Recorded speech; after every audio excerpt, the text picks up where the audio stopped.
So how old would Talia be today?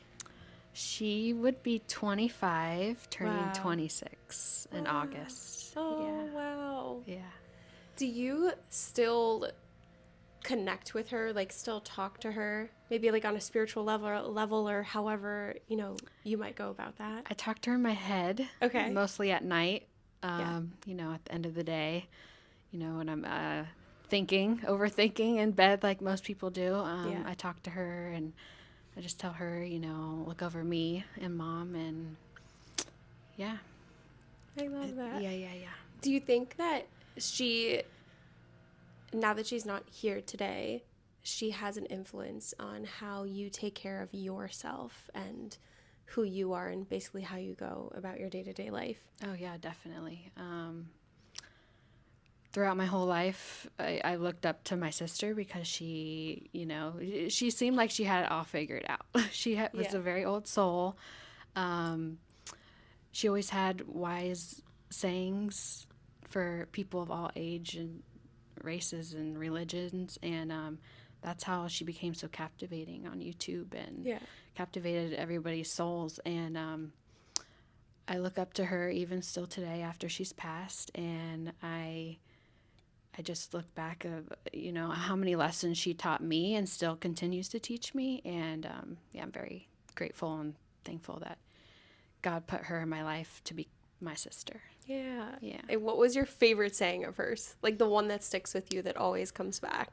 Obviously, just keep swimming. That Yep. was the main one. I when I'm in bed at night, I think to myself, just keep swimming. Like life's hard. Yeah. Life's so hard, and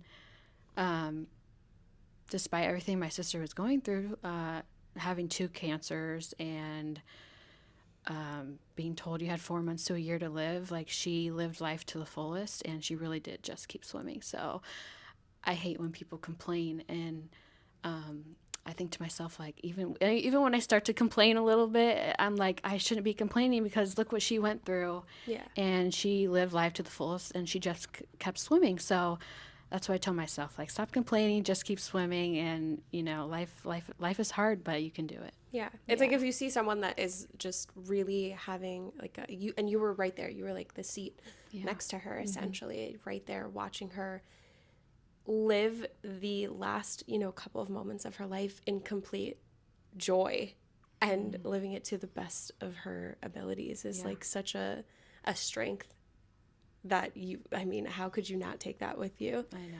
And like every time you're like, like screw this person, like on the road or this, that, you're like, you think of her and you're like, no, it's really all going to be okay at the end of the day. Yeah. How are you today? I'm good.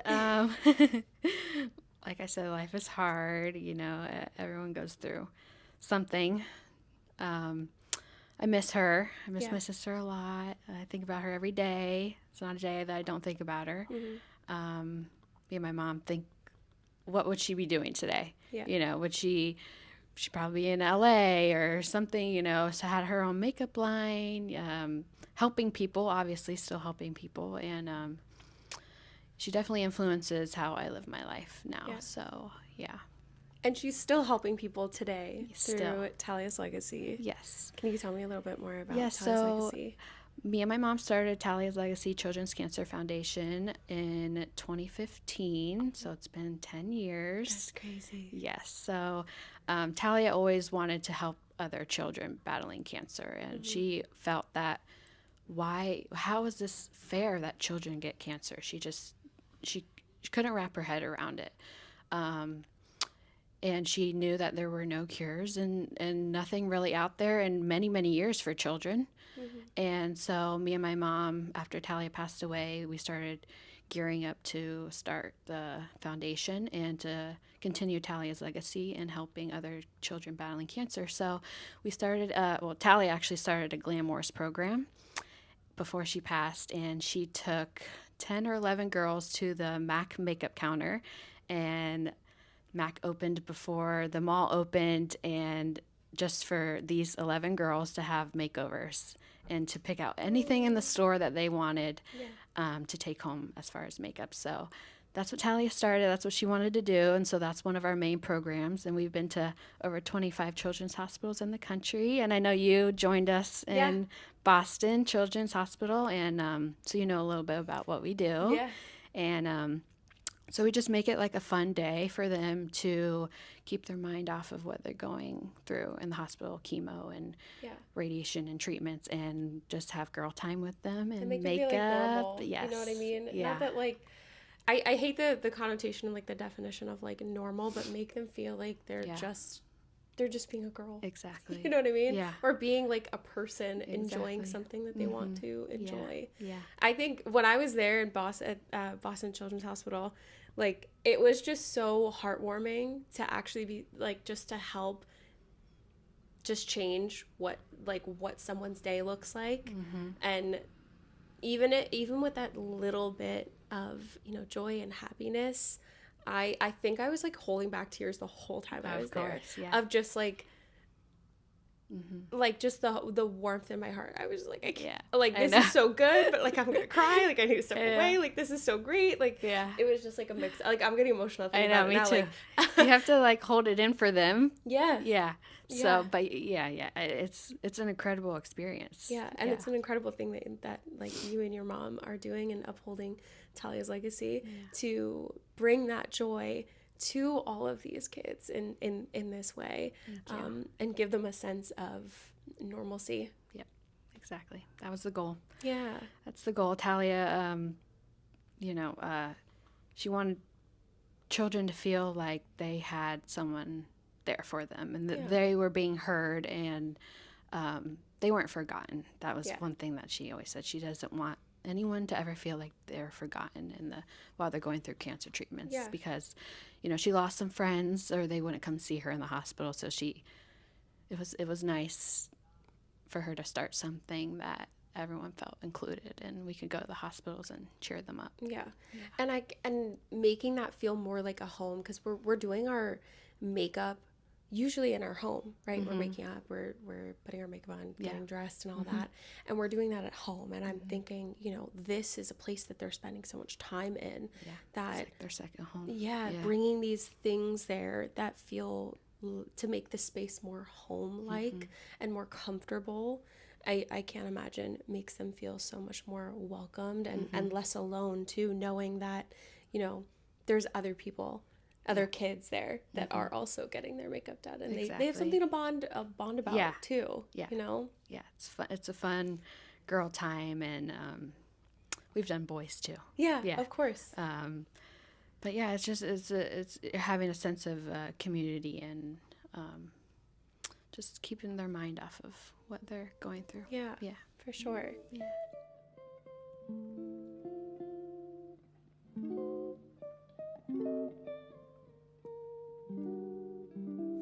Hello guys, welcome back to the Self-Love Archives podcast. I'm your self-love bestie. My name is Julia, and I have Mattia here with me. Hi everyone. Mattia and I met, oh my gosh, a really, really long time ago through IPSY and through your Talia's Legacy and Glam Wars, and we've social media. Social media. We've known each other for a really long time, and I'm super, super excited to have her here to tell us all about her self-love journey, and how her sister Talia has really influenced that, and how, you know, who you are today. Yes, I'm excited to be here. Thank you for having me. Of course, thanks for being here. Thank you. I know that we were just talking about Talia and how she influenced all of these children at the children's hospitals where I came and did Glam Wars, and how you guys continue to uphold her legacy, doing Glam Wars and all that you give back to childhood cancer. There's something about putting on makeup, right, and getting dressed up and doing our hair that really helps us love ourselves more. Do you see that in like the faces, almost like in comparison to like the child that you're doing like makeup on? Oh yeah. And the difference that it makes when you just make them feel more beautiful with makeup or with getting dressed up. Oh, of course. We just did 2 hospital proms. So hospitals put on proms because a lot of the Yeah. children are immune compromised, so they can't attend their own proms in high school. So we just did 2 hospital proms, and we probably did around 20 girls, and just seeing them, they're not used to. They're used to sitting in the hospital bed Yeah. and getting chemo, and their hair is falling out, and they're honestly depressed. I mean, Yeah. it's not a good situation. And just seeing them have like their own, they're having their hair done and their makeup and everything. So seeing them, it's like a change in their face, and then Yeah. their whole aura changes. So Yeah. it's really incredible to see. I love that. Yeah. And do you have something for you that helps you love yourself more? Is getting dressed up and like putting makeup on part of that? Yeah, obviously makeup. Yeah. I love doing my makeup. Yeah. Honestly, before Talia was diagnosed with cancer, I really didn't wear makeup. And she influenced it? Definitely. Oh. Oh yeah, like even when I first started doing makeup, I was horrible at it. I was horrible, and I look back at pictures and I'm like, Julia. yeah, me no. too. I'm like, oh yeah.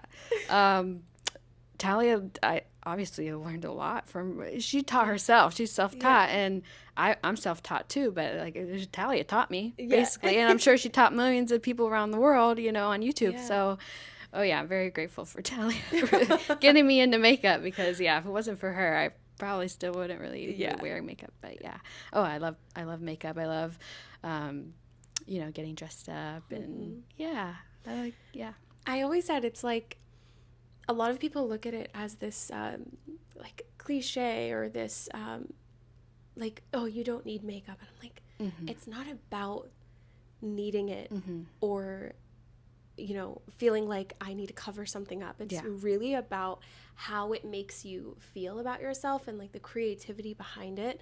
And I think that's such an important thing that people completely miss when it comes to makeup and getting dressed up and doing our hair. Like, I feel like it doesn't need to be iterated, but like, it is not for anyone but ourselves. Exactly. Like, it is for us and us only.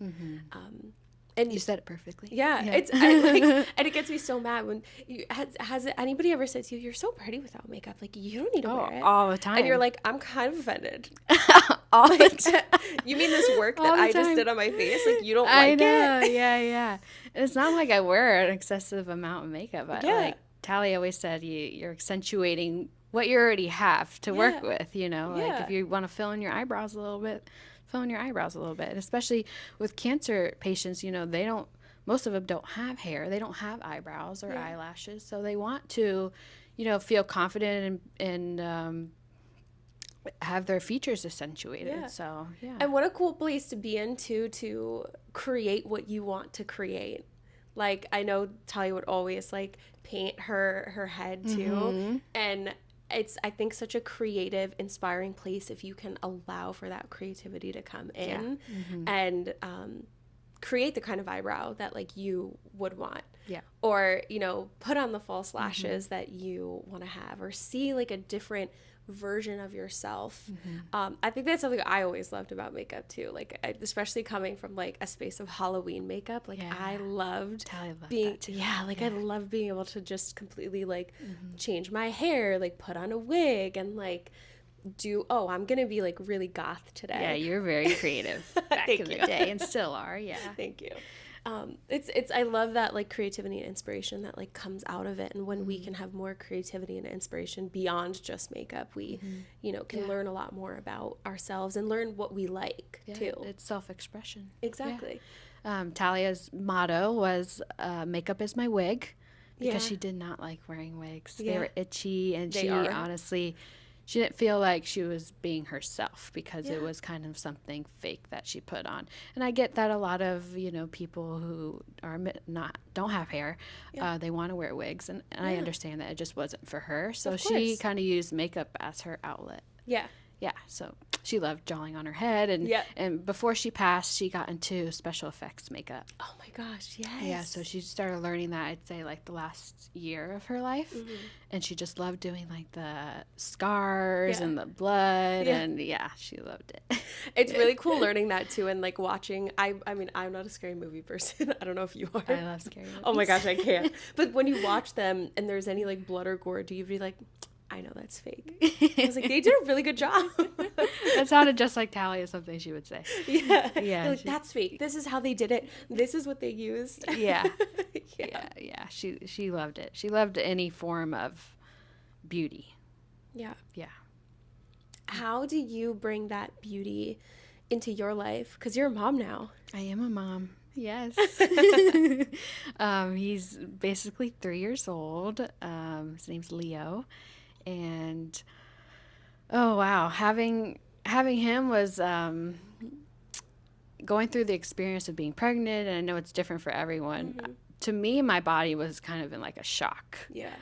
I know what to expect, but it's not until you're Yeah. pregnant and going through it to where you really are like, wow. You know what to expect for you. Yes, because everyone's different. Yeah, exactly. And I was in a state of shock for probably like a year and a half. Body wise, learning to love myself again. Yeah. Emotions are everywhere, and I mean having a child is a blessing. Yeah. And but it's a lot of work within yourself, not only just being a mom, but within yourself, and having to go through all those emotions and loving yourself and your body again. There's so much change. It's like a lot of change. Body change, mental change, emotional change, and your day-to-day changes as well, because you have everything, someone to take care of. Yeah, it was everything. And like I said, I was in a state of shock. It was like, a lot. What do you think was the hardest thing in becoming a mom in regards to like your loving yourself and your self-love journey? I'm sure there were so many stages of it too. Bring me through those stages. Definitely learning to adjust how you live your life. You're not living for one person anymore. You're living for your child too. Yeah. So everything that you think about normally, you're thinking about in a sense of what is best for your child. You know, it's not just what's best for you anymore. Exactly. It's a total different mindset and thoughts process.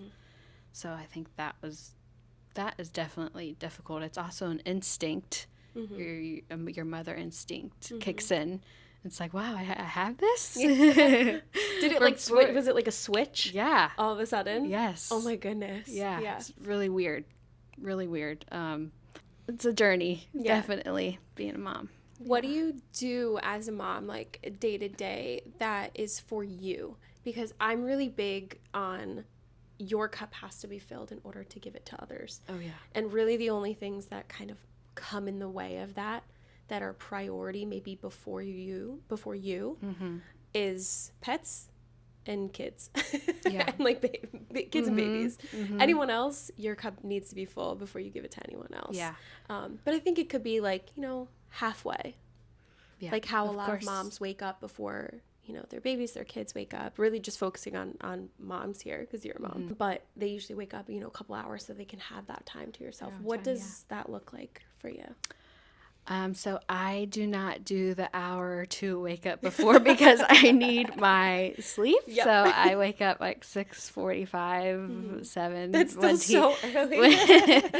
Yeah, but some moms wake up at like 5 and do their meditation and stuff. Yeah, that's not me. I need to sleep. Yep. I look at it like I have to keep doing what I was doing before I got pregnant to keep myself in check and like some sort of normalcy and to keep myself sane. And so I still go out with my friends when I can or when I have time. And I like to do little mini trips when I can. I sometimes bring my son, sometimes I don't. And just keeping some sort of normalcy that I had before I was a mom into my life. And your life does change, but it doesn't have to change super drastically. You don't have to, I know you're still you. Yeah, you're still you. Yeah. And I know there's some people out there whose life revolves around their kids, and that's okay.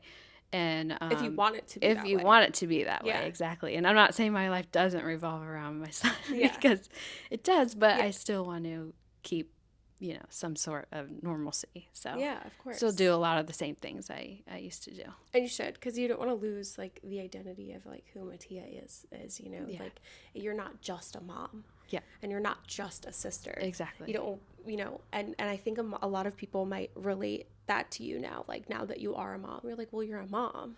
You're like, yeah, but I'm also Mattia. Everything else too. Yeah. Did you feel that when, with Talia, like when she passed, like, do you feel like you were just Talia's sister?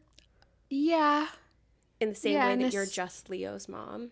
Yeah, in a sense. Yeah, I think people put like, labels on people, or I think like, people really like labels. Yeah, like to think about people a certain, just like, oh, they're just this one thing or something. So yeah, I did feel like that, and that was always like, people would come up to me and they're like, do you feel like you're living in Talia's shadow? Because Talia was the center of attention the whole time, and that was her personality, and I'm not as much like that. She was a Leo, and that's what she likes, and so that's a Leo. And I was fine with being in the background. So that's just my personality. But I was fine with Talia having the spotlight. And that's what she deserved too during the time. And so who is Mattia? Oh. So how would you describe yourself? And we'll do like 3 words. Like, how would you describe who you are without describing who you are for Leo and who you were with Talia? Mm-hmm. I think I'm very compassionate person.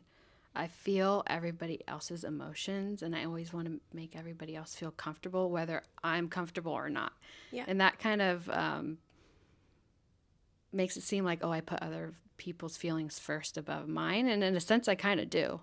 I've always been like that. So I guess compassionate. What else? What do you think about me, Julia? It's hard to do. I would say strength. You're very strong. Okay, strong.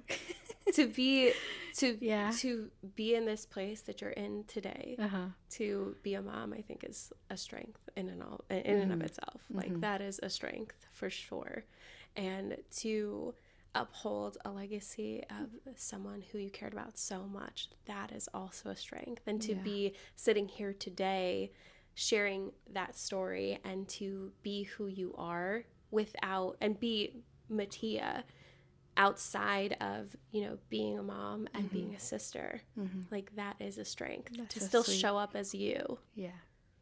It's hard, of course. Oh my gosh, definitely is hard. That's of sweet course. of you. Thank you.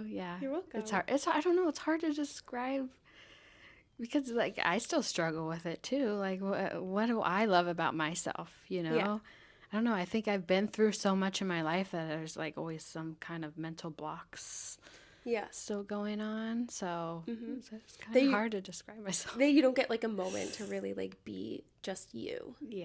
Because there's so many other things that you're giving towards. Yeah. You said it right. This is your invitation to a day you deserve. Bloom is more than an event. It's the first ever immersive self-love experience. A full day designed just for you to connect, to feel seen, and to finally receive the energy and joy you've been giving away to everyone else. From inspiring spaces to amazing brands, thoughtful experiences, photo ops, food, drinks, and free goodies, this is a day you won't want to miss. Every detail is created to help you love yourself more in this space. We're extending pre-sale just for you. Make sure to use the code EXTEND at checkout for $20 off your ticket. Join us this September because you deserve a day to bloom.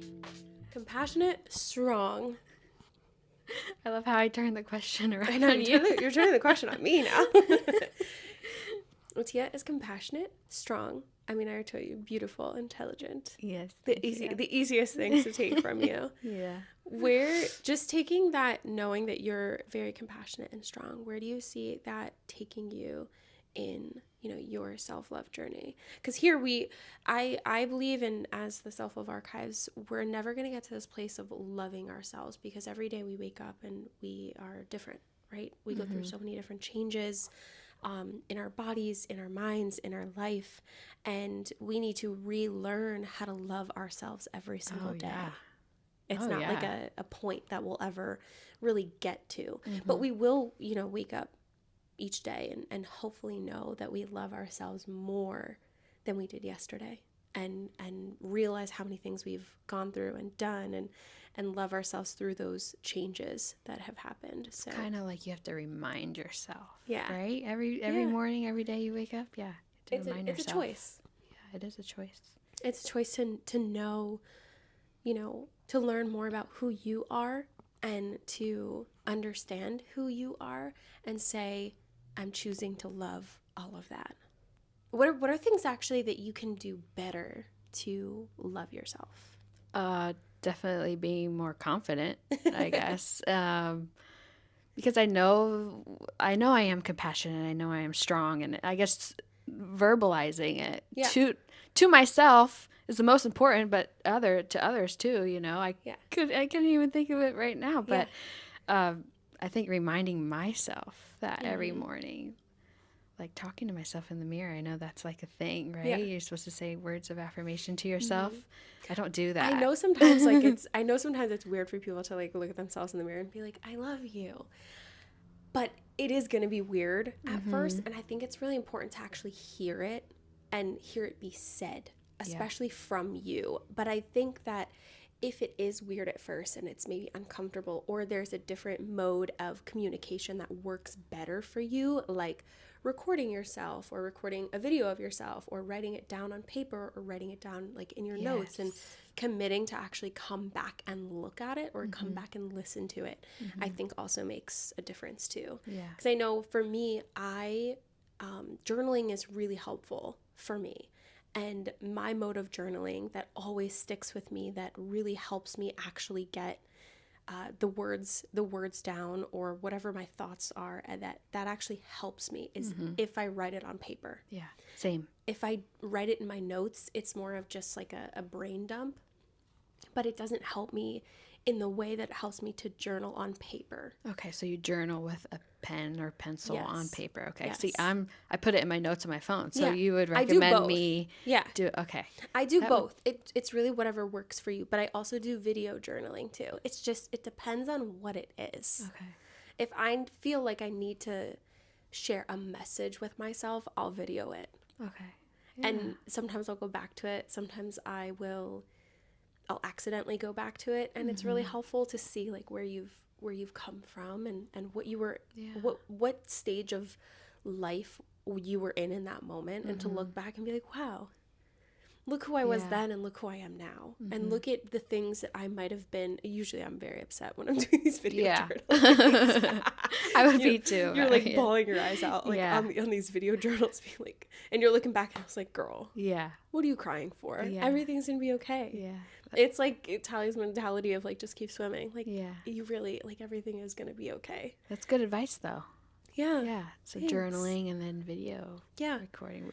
It's not going to be seen by anyone, but it's for yourself to like get it out. Yeah. Exactly. And if there's so many different modes of like creativity that do that for us, that are self-expression, like makeup, and finding the time and making the time to do those often, and do them in a way that is comfortable for you, and makes you feel confident enough to do them, and understanding of how you like to do them makes all the difference. Like how I video journal when I need to share a message with myself, or feel as though I'm talking to someone. I will journal by writing down when I feel a little bit more poetic, like I want to write a letter to, and knowing that I'm never going to send it to them, like a letter to someone that has upset me, or a letter to maybe a wider like audience of people. Like I'll actually like write it down, and I'll come back. That I usually come back to when I write it down, and not being so hard on yourself with what you're writing. Just write. Yeah. Same thing with like a notes app or like in my phone. Usually I am dating and I'm writing in my phone I actually talk into my phone. I don't even write in it or type in it because texting really annoys me. but I'll talk into it if I'm thinking of something on my walk that I don't want to forget, or if there's something that I need to work through with myself that I don't want to forget. It's all of these different modes of basically like help for you to learn yourself, to understand yourself, and to not feel overwhelmed. Because I feel like our life can be so overwhelming, and that can cloud our minds with actually deciding to choose who we are. Because if we know who we are and we're making the room to know who we are, and we're getting everything that's like clouding our minds or everything that's like filling up our heads. I always think of SpongeBob running around with all the files. Yeah. Like all the different SpongeBobs, and they're throwing all the files around. Yeah. I always think of that. Like if we're making the room to have the ability to learn what all those files are, we can, love ourselves more. Yeah, it's true. Yeah. Yeah. So do that. It takes a lot of work. Yeah. It takes does. a lot of self-love work. It does. Yeah. A lot of choosing ourselves.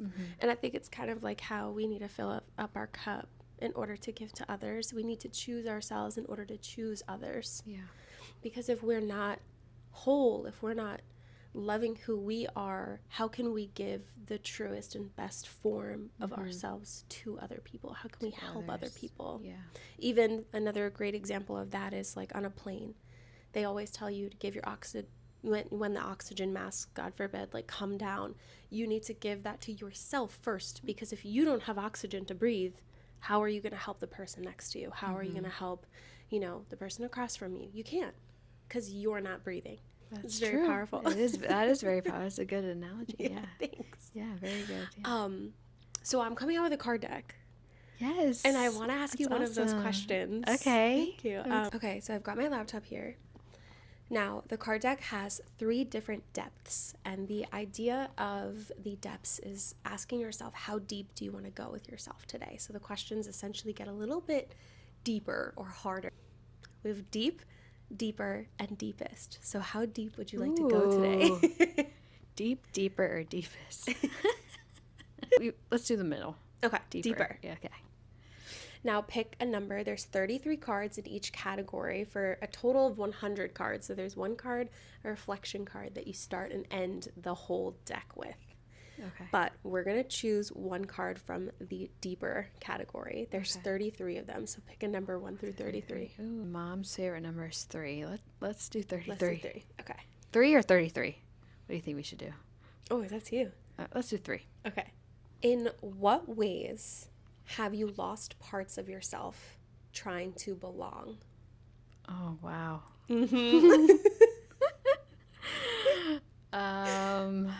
This is a deep question. I need to think about this. As you're thinking, one of the biggest things with this card deck is really to choose the answer that first comes to you. Of course, most of them are going to stump you at first, because they're all questions to stump you. They're all questions to really get you thinking. Yeah, to get you thinking, to bring out that, that deeper part of you. And sometimes we might not know the actual answer to these questions. So one of the biggest things in the directions, so to speak, on how to actually use this card deck is to continue to ask yourself why when you do find some sort of an answer. So if I tell you that I don't like lilies, well, why don't you like lilies? Well, I don't like them. Well, why don't you like them? I don't like the smell of them. Why don't you like the smell of them? Well, it reminds me of funerals. Well, why does it remind you of funerals? Well, when I was really young, both my grandparents died a couple of years apart from each other, but I was super young. I was like in my maybe like early teens, like around 10-ish. And all I really remembered from their wakes was the smell of lilies. And I didn't put that together until I was older, and like, people would buy me flowers, and I'm like, they smell so bad. I'm like, I hate them. And then I finally pinpointed that it was a lily that I didn't like because it was the smell of the lily. So now I love flowers. My whole brand is built on flowers, but it's lilies that I love how they're beautiful, but I don't love the smell of lilies because of where it brings me back. So you see how you can ask such a simple question and then keep asking yourself why, to have yourself go deeper with who you are, to really understand something about yourself, even if it just is as simple as like, I don't like lilies. Yeah. You know? Wow. Yeah. That brought you back Yeah. to your childhood. Yeah. A lot of trauma and Yeah. stems from childhood. So. And they're not all going to go as deep as that. Yeah. Some of them are going to be a little bit more surface level, so to speak, but the questions are meant to have you go deeper, whether it's deeper or deepest with yourself. In what ways have you lost parts of yourself trying to belong? I guess there's always that part of you that feels like sometimes you're being fake in order to fit in. Where you're not truly being like who you are. Yeah, and I guess going back to what I said about, I let Talia have the spotlight, I didn't let her. That's just her personality, and I was okay taking the back burner. Maybe there's not like a whole, like there's some truth in that, but maybe not as much as maybe I'm just used to saying it like that, and maybe there's something deeper I need to dive into. Maybe I do, like I said, I let other people's kind of feelings and go above. Like I think of other people more than I think about myself. Like I think of, I want you to be okay rather than me to be okay, because I put others before me. And I do that a lot, and I know I do that, and maybe I don't know I do that as much as I think I do, and it ends up hurting me. Yeah, and maybe there's like a stage, so to speak, like a metaphor of a stage that you let people walk it or get onto it before you do. Yeah. And you're like, oh, you have something more important to say. Let me let you say what you have to say first, and then I'll say mine. Yeah. But then you're in line to get onto that stage, and you just keep letting people cut in front of you. And yeah, you said it great. And also, I know, like you said, you think I'm strong, and I know that I am strong. Yeah. And maybe I think that I'm stronger than those certain people, so I'm like, you can go ahead. I'll put your emotions ahead because I know you need it more than I do. And I just always thought like that. I don't know if it's just like who I am, or like it's like a learned thing, or I need to be less of that. I don't know. You just need to be exactly who you are, but know that even though there might be people around you that are going through harder things, what you're going through matters too. Because there's always going to be someone that's going through something better, something worse, something harder, something emotionally harder, physically harder. There's always someone that's going to be going through something that in someone's perspective might be harder or less hard than what you're going through. Yeah. So validating what you're going through and how you're feeling about something, and also making sure to give yourself the spotlight to be able to say that and speak your truth, whatever it may be, is important too. Yeah. And not always letting people cut the line. Yeah, and I'm big on not being selfish. Like I think I'm one of the least selfish people in the world, but I know there's a lot of people that are selfish out there, and that they need that kind of they need to be selfish to just function, I guess, through life. And I'm just not like that. So I think that's one of the reasons why I put others before my feelings, before But that doesn't make you selfish. Yeah. No, it doesn't make me selfish. Yeah, it doesn't. I'm saying maybe I need to be a little bit more selfish. Well, yeah, but I don't even think it's selfish, like putting yourself first or making yourself a priority at all. Because I think a lot of people, even like, I think they changed the definition of self-love in the dictionary, because it used to say like conceited and like selfish and things like that, like really just caring about yourself, when in actuality, like, it kind of goes back to the whole thing, well, if I don't care about me, then I can't care about you. So it's not selfish taking care of me. It's selfish when I constantly, only care about me and don't care about you. But you're compassionate, so that wouldn't be, you're a compassionate person. That wouldn't even really be a thing. Yeah, no. You would still care about other people's feelings, or how something that you do makes you makes them feel. Mm-hmm. I think that people who are not selfish, who are more selfless, are the people who actually care what other people, you know, how something they would do would make other people feel.